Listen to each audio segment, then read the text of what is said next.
হৃদরোগ প্রতিরোধে কোলেস্টেরল কমানোর টিকা আবিষ্কারের দাবি করেছেন গবেষকরা।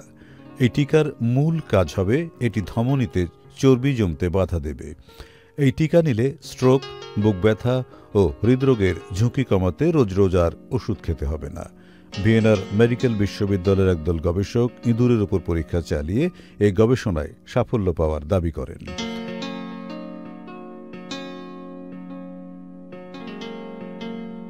Netherlands organisation of applied scientific রিসার্চের গবেষক গুয়েন্থার স্টাভলার ও তার সহকর্মীরা সম্প্রতি ইউরোপিয়ান হার্ট জার্নালে এই গবেষণার বিষয়টি উল্লেখ করেন।